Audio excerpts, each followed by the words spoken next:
कांग्रेस विधायक ने वन मंत्री पर कसा तंज कि अभी तो कराहल में विकास की गंगा बहाने के दावे किए जा रहे हैं। अभी तक ये मंत्री जी कहां थे? कराहल क्या अभी बसा है, पहले नहीं था। आगामी उपचुनाव में प्रत्याशियों की कितनी कांटेदार टक्कर रहेगी ये तो भविष्य में पता लगेगा, मगर फिलहाल दोनों ही दलों के नेताओं की आरोप प्रत्यारोप का दौर जारी है। कभी बीजेपी तो कभी कांग्रेस बीजेपी के मंत्रियों को घेरने में लगी है। उपचुनाव की तैयारियों का जायजा लेने कराहल आए मुरैना से कांग्रेस विधायक दिनेश गुर्जर ने वन मंत्री रामनिवास रावत पर खूब तंज कसा और कहा कि आज विकास की गंगा बहाने वाले अब तक कहां थे? इस क्षेत्र से इतनी बार विधायक रहने वाले माननीय को अभी इसका विकास क्यों सूझ रहा है? अब जनता बहुत समझदार हो गई है, कुछ नहीं होने वाला, चाहे सरकार यहां से कितने भी मंत्री बना ले या कुछ और कर ले। हमारी ओर से जनता चुनाव लड़ रही है और जनता के मन में इस बार आक्रोश है। कराहल से संवाददाता अमित कुमार श्रीवास्तव की रिपोर्ट। भाई साहब, उपचुनाव को लेकर आपके दौरे हो रहे हैं कराल में, किस तरह की तैयारियां चल रही हैं कांग्रेस की?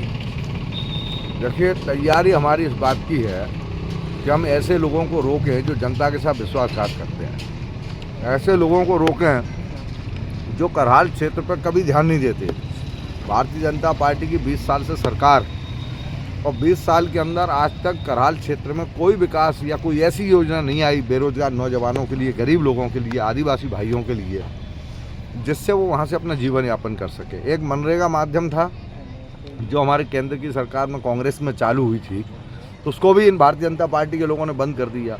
तो आज पलायन कराल क्षेत्र में बड़ा दुख की बात है कि आज जब मैं कई आदिवासी क्षेत्रों में मैं गया, मैंने देखा आंखों से घरों पर ताले लगे हैं, लोग पलायन कर गए, बाहर जाके अपना जीवन यापन कर रहे थे। ये दुख की बात है कि विजयपुर विधानसभा के अंदर आज भी लोग बेरोजगारी के कारण पलायन कर रहे हैं। इस पर किसका ध्यान है? मुख्यमंत्री जी कल आए थे, उन्होंने इस बात को महसूस किया क्या? किसी गांव में माननीय मुख्यमंत्री महोदय जाएं, आदिवासी भाइयों के बीच में, गरीबों के बीच में, पिछड़े वर्ग के लोगों के बीच में, अन्य वर्ग के लोग, कि इस कराल बेल्ट में किस तरीके से लोग अपना जीवन यापन कर रहे हैं। तो ये बातें, हम इन बातों को इसलिए महसूस करते हैं कि हम कांग्रेस के कार्यकर्ता हैं, हम एक विचारधारा के लोग हैं, और हमारा आज तक 20 साल के अंदर एक किसान भाई को एक पट्टा नहीं दिया ज़मीन का, बिजली महंगी कर दी, 1 रुपये का किसानों कर्जे माफ़ नहीं किए, नौजवानों को रोजगार नहीं दिया, कोई क्षेत्र में उद्योग व्यापार नहीं किए गए। और कांग्रेस जो कुछ आप देख रहे हैं कराल क्षेत्र में, ज़्यादा 99% क्षेत्र में जो काम है वो कांग्रेस के काम है, भारतीय जनता पार्टी के द्वारा कोई काम नहीं किए गए। जहाँ तक रामनिवास जी की बात है, तो रामनिवास जी खुद बताएं, ईश्वर को साक्षी मान के कराल क्षेत्र के कितने गांव में जाकर उन्होंने लोगों से मिले, सुख दुख में शामिल हुए, कौन से क्षेत्र के विकास काम करा है वो आए, वो बताएं। जिस तरह आप अटैक में हैं बीजेपी पर, उसी तरह मंत्री भी लगातार क्षेत्र में सौगातों पर सौगातें बांटे जा रहे हैं। भाई साहब, क्या प्रभाव पड़ेगा? ये कराल के आज बसा है, भारत की आज़ादी से लेके अभी तक कराल था। ये भारतीय जनता पार्टी के मंत्री उससे पहले कभी आए इस कराल में? कभी इनने आके यहाँ के आंसू पहुँचे गरीबों के, किसानों के, मजदूरों के, आदिवासी भाइयों के? बताएं एक भी मंत्री जो आ रहे हैं वो। और इससे पहले अगर आपकी भावना अच्छी है तो अभी 2 महीने पहले क्या हो गया था आपको?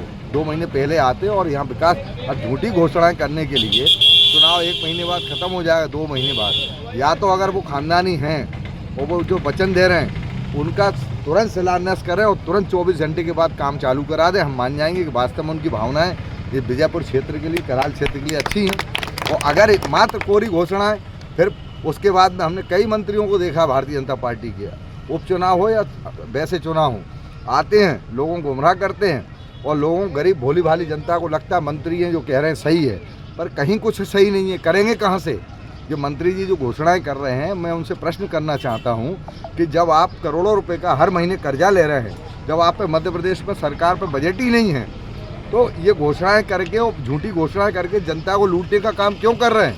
आप कैसे इनको करेंगे पूरा? अगर करने वाले हैं, अगर भावना अच्छी है, तो मैं उनसे बड़े आदरपूर्वक कहना चाहता हूँ कि नारियल फोड़ें और उसका स्वीकृति 24 घंटे में स्वीकृति कराए उस काम की, और उस काम को चालू कर।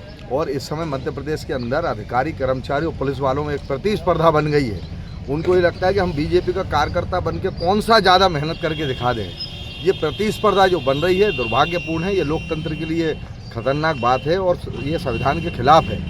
पर दुर्भाग्य है कि इसके बाद भी आज भी लोग को दबाने का काम, खरीदने का काम ये सरकार और प्रशासन मिलकर करना चाहता है, पर यहाँ की जनता जागरूक है और निश्चित तौर पे यहाँ पे आने वाले समय में एक बहुत अच्छा जनता फैसला देगी, उसका इंतजार करें। आपका प्रत्याशी कब तक घोषित हो सकता है दिनेश जी?